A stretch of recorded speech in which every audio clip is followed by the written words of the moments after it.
Hello and welcome to the e-learning session, Building Bridges. The objective of this course is to understand the concept of gender intelligence.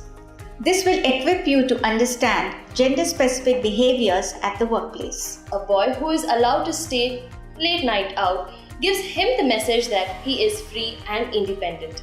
On the other hand, the women are asked to come back home early, which gives her the message that she is vulnerable and needs protection. Hey Neha, Hi. I heard you have submitted your project reports. Yes, I have submitted it.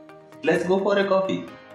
No, not today. I have to get back home soon. On 3 different occasions, a doctor asks a young nurse to go out for dinner with him. She declines, saying she is busy.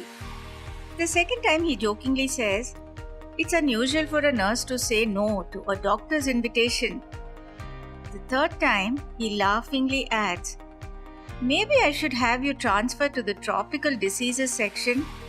As a result of social conditioning and brain differences, men and women tend to show different communication styles and patterns. Women tend to be indirect, a lot more cautious about not ruffling feathers, whereas men are more direct.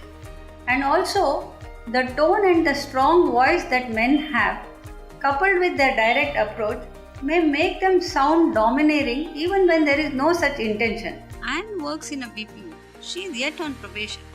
The men in her team often engage in trading dirty jokes while at work, unmindful of the presence of others. Men and empathy. Do you really think that men lack empathy? That we do not understand the problems faced by their women colleagues? The percentage of men and women in the 3 categories, low, good, and high levels of empathy, were very close to each other. As seen in the graphs, gender clearly was not the differentiator. When we analyze the sexual harassment cases at the workplace, we find that there are predominantly 3 types. 1. Instances of real sexual harassment. 2. False or frivolous allegations. And 3.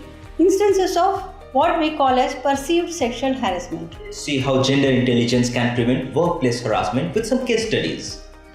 Jesslyn joined ABC Airlines a few months ago when she realized that the men in her team engaged in a ranking game in which all the women in the airline's office were being ranked on daily basis based on their clothes, looks, and figure. Someone jokingly told her that she was usually at the top.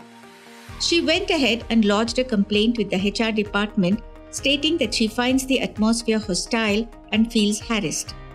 Well, what do you think? Is this a normal workplace scenario? Yes, I think so. It may mean that Krishan Kumar feels that Chaya is the best person for this job and has asked her to do it. But what about the compliment or the fact that she alone was asked to stay back? Can we possibly ignore that? Congratulations! You have completed the first section about building bridges. We hope you enjoyed learning about men and women and how they are equal and yet different. The next section is about anti-harassment law in India.